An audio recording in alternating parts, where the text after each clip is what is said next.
এটা নারায়ণগঞ্জের গল্প।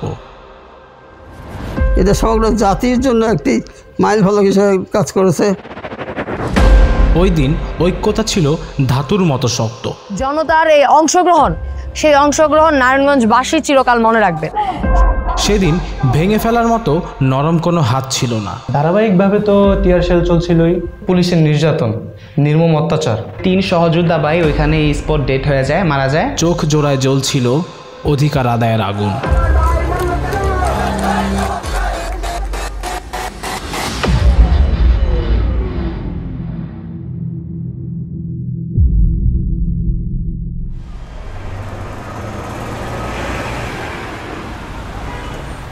জুলাই 2024 নারায়ণগঞ্জ আরও 5টা দিনের মতো কর্মব্যস্ততায় স্বাভাবিক গতিতে থাকলেও স্বাভাবিক ছিল না নারায়ণগঞ্জবাসীর ফেসবুক টাইমলাইনের গতি।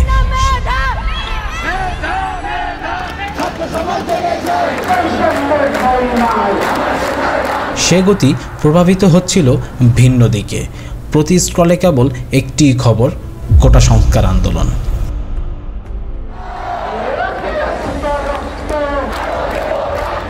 যখন আন্দোলনের খবর ভাসতে থাকে ফেসবুক ওয়ালে, তা প্রভাবিত করছিল নারায়ণগঞ্জবাসীকেও। তখন নারায়ণগঞ্জে ক্ষুদ্র পরিসরে সূচনা ঘটে কোটা সংস্কার আন্দোলনের। আমরা নারায়ণগঞ্জে আন্দোলনটা শুরু করি 14 তারিখ থেকে। দীর্ঘদিন ধরে ঢাকা বিশ্ববিদ্যালয়ে তারা কোটা সংস্কারের যে আন্দোলন করছিল, সেই জায়গা থেকে আমরা 14 তারিখে আন্দোলন শুরু করি।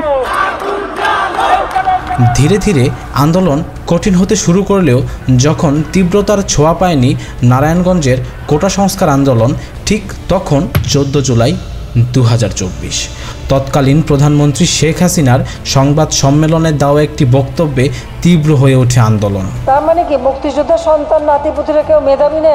যত রাজাকারের বাচ্চারা নাতিপুতি হলো মেধাবী, তাই না? এই বক্তব্যের পর ঝড়োয়া হাওয়া লাগে আন্দোলনের পালে। আন্দোলন আরও তীব্র হয়ে ওঠে কয়েক গুণ।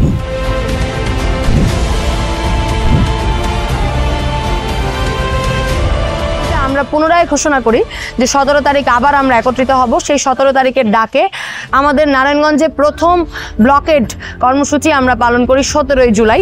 তারপর 18 জুলাই 2024 কর্মসূচি কমপ্লিট শাটডাউন। তো আমরা সবাই জানি 18 তারিখ পুরো বাংলাদেশে কমপ্লিট শাটডাউনের একটা কর্মসূচি ছিল। তো সেই কর্মসূচিতে নারায়ণগঞ্জের সকল ছাত্র জনতা স্বতঃস্ফূর্তভাবে অংশগ্রহণ করেছিল। তো সেই হিসাবে আমরা 2 নম্বর গেট রেল গেটে অবস্থান করছিলাম। তো সেখানে আমাদের পুলিশও আমাদের সাথে বন্ধুত্বপূর্ণ আচরণ করছিল। তো আমরা যা খাচ্ছিলাম পুলিশকেও তা খাওয়াচ্ছিলাম। তো সেখান থেকে আমরা মিছিল করতে করতে যখন আমরা চাষারার দিকে যাই, তো চাষারা গিয়ে দেখি ভিন্ন পরিস্থিতি। তো পুলিশ হুট করে আমাদেরকে একটা সময় এসে থ্রেট করা শুরু করলো যে তোমরা তাড়াতাড়ি এখান থেকে চলে যাও, আমরা বেশি করে এটা সহ্য করবো না। এই বাকবিতণ্ডার মধ্যে একটা সময় ছাত্র জনতা খুব রেগে যায়। তো তাদের হাতে বোতল ছিল, পানির বোতল, যে সবাইকে আমাদের খাওয়ার জন্য দিয়েছিল পানির বোতল, সেই বোতল ছুঁড়ে মারে পুলিশের দিকে। তো এরকম 1-2 সবাই ছুঁড়ে মারতে মারতে একটা সময় পুলিশের সাথে পাল্টা ধাওয়ার মতো একটা অবস্থা সৃষ্টি হয়। ধাওয়ার সময় আমরা যে টিমগুলো ছিলাম, টিমগুলো আমাদের মধ্যে ছত্রভঙ্গ হয়ে যায়। তো এই সময়টা আমরা কিছুটা প্রতিকূল অবস্থায় ছিলাম। তো পরবর্তীতে আমরা কিন্তু তারপর রাজপথ ছাড়ি নাই। তারপরও আমরা পরবর্তীতে একত্রিত হয়ে আবার রাস্তার মধ্যেই ছিলাম। রাস্তার মধ্যে আমরা পুলিশের বিভিন্ন রকম আক্রমণের শিকার হই। তখন পুলিশ টিয়ার শেলের উপরে টিয়ার শেল মারা শুরু করলো। তারা হঠাৎ করে একটা টিয়ার শেল আমার পায়ের সামনে এসে পড়লো। সাথে সাথে আমার দম বন্ধ হয়ে যাওয়ার অবস্থা। আশেপাশে থাকা 2-3 জন স্টুডেন্ট আমাকে ধরে নিয়ে আমাকে একটা জায়গায় নিয়ে ওরা পেস্ট লাগিয়ে পানি দিয়ে ওরা আমাকে সুস্থ করে তুললো।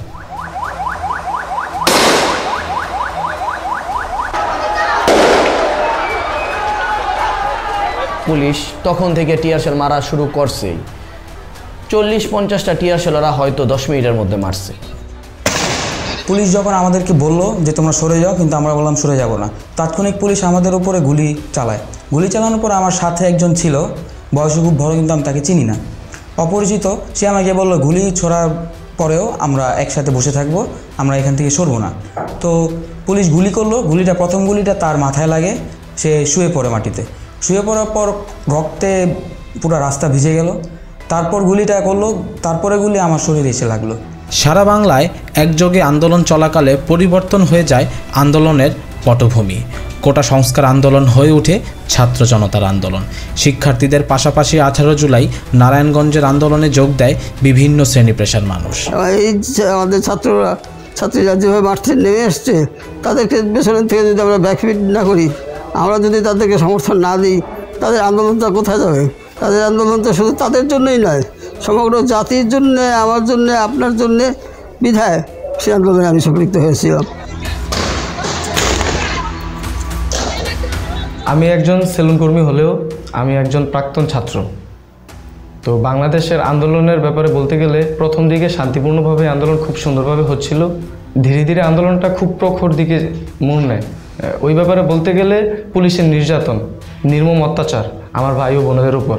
তো আমি একজন প্রাক্তন ছাত্র হিসেবে নিজেকে আর ধরে রাখতে পারিনি। আমি নারায়ণগঞ্জের বৈষম্য বিরোধী ছাত্র আন্দোলনে সশরীরে আমি উপস্থিত হয়েছিলাম একদিন। নারায়ণগঞ্জের ছাত্র জনতা শক্ত হাতে মোকাবেলা করেছে 18 জুলাই। তারা অনুপ্রাণিত করেছে সকল শ্রেণী পেশার মানুষকে। কেউ সরবরাহ করেছে পানি, কেউ শুকনো খাবার, কেউ দিয়েছে প্রাথমিক চিকিৎসা। সেদিন অনেক লম্বা ছিল সাহায্যের হাত। নারায়ণগঞ্জের জন্য ইতিহাস হয়ে থাকবে 18 জুলাই 2024।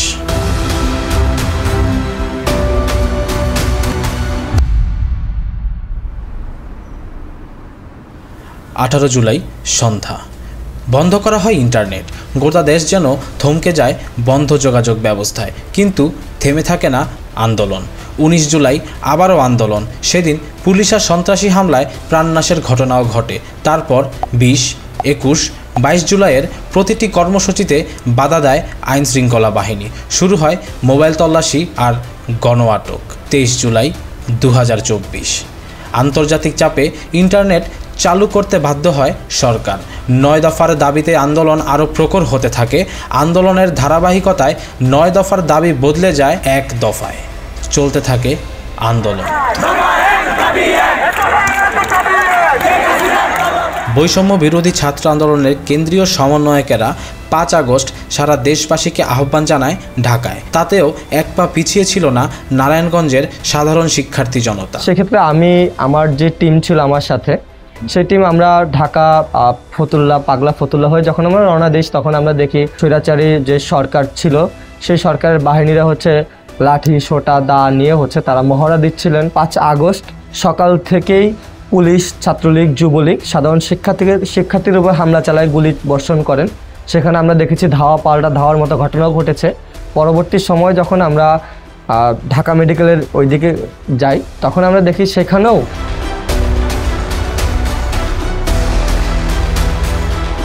তো আমরা যখন মিছিলটা নিয়ে ঢাকা মেডিকেলের সামনে যাই, তো তখনই আমাদের দুই পাশ থেকে পুলিশ ঘেরাও করে আমাদের উপর অ্যাটাক শুরু করে।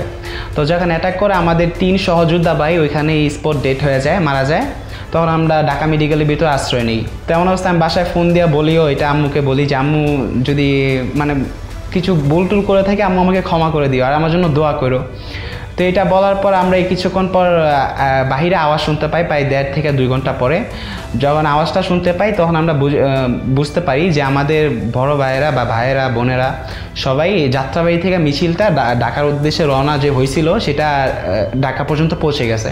তো যখন আমরা আওয়াজ শুনতে পাই, শোনার পর আমরা সবাই ওইখান থেকে বের হয়ে ওই মিছিলের সাথে যুক্ত হই। তো যুক্ত হওয়ার পর তখন আমাদের পুলিশ আর বাধা দিতে পারে নাই। আমরা সবাই যখন এক হই, কিছুক্ষণ পরেই আমরা শুনতে পাই অবশেষে বৈষম্য বিরোধী ছাত্রদের অসহযোগ আন্দোলনের তোপে পদত্যাগ করে দেশ ছাড়তে বাধ্য হলেন শেখ হাসিনা ও তার বোন শেখ রেহানা। এভাবেই বাংলার ইতিহাসে খচিত হয় আরও একটি অধ্যায়। এটি সেই ইতিহাস যে ইতিহাস একটি জাতি লিখেছে শহীদের রক্ত, গণহত্যা, সংগ্রাম, বুলেট, টিয়ার গ্যাস, আত্মত্যাগ আর ঐক্যতা দিয়ে। বাংলাদেশ চিরজীবী হোক।